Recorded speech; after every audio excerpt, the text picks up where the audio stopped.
Thank you, Christopher. And now in other news.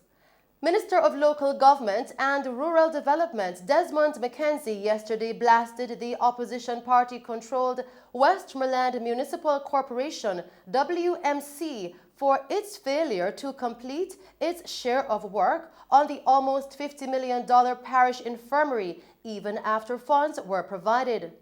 McKenzie has spent the last week touring infirmaries across the island, highlighting with much fanfare at each stop the great work being done. Yesterday, he was particularly peeved. He said because other parishes that had received funding after Westmoreland had already completed their projects. In addressing the mayor, Bertel Moore, Mr. McKenzie expressed his disappointment as there are no male or matron wards. He also made mention of the deplorable conditions that go against the core values of the government. McKenzie told reporters the money was made available in 2017 after a tour he did with Moore. He said funding was provided by the National Housing Trust and his ministry provided an additional $42 million. However, Mayor Moore, who is also the chairman of the Westmoreland Municipal Corporation and a member of the opposition People's National Party (PNP), quickly laid the blame at the feet of the corporation's Superintendent of Roads and Works, Ava Murdoch. The mayor said he plans to speak with the acting Superintendent of Roads and Works and the contractor for the project to identify a way forward. The infirmary's temporary matron, Nadine Collins-White, said they are in desperate need of the new ward, as the existing facility is overcrowded and dilapidated.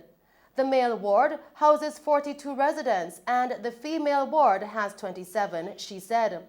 According to Secretary of the Board of Supervision in charge of the island's Poor Relief Department, Trika Lewis, the price tag for the male ward of the Westmoreland Infirmary to be built is roughly $41 million, and the matron's ward would be $7.6 million. The $48.6 million project initially had a 2019 completion date. As we continue with the news tonight, Member of Parliament for St. James East Central Edmund Bartlett says work has begun on the road leading into the communities of Johns Hall and Springmount. Here is Carol Dean Johnson with more on this story. Member of Parliament for St. James East Central Edmund Bartlett says work has begun on the road leading into the communities of Johns Hall and Springmount following protests among residents who blocked the roadway with tree branches and boulders, rendering it impassable for vehicles on Monday due to the deplorable road conditions in the community of Johns Hall and Springmount. Mr. Bartlett said that parts of the roadway were fixed in the past. However, it's the duty of the National Works Agency to ensure the task was completed and that the road work was delayed because of possible financial constraints.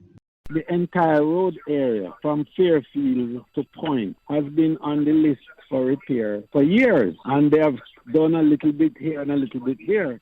So it has been taken up to Tucker, right at Friendship, where the new scheme has been built, and it stopped. So it is now to be continued, and there's a third phase of it that should have started, but apparently they didn't have the money to start it.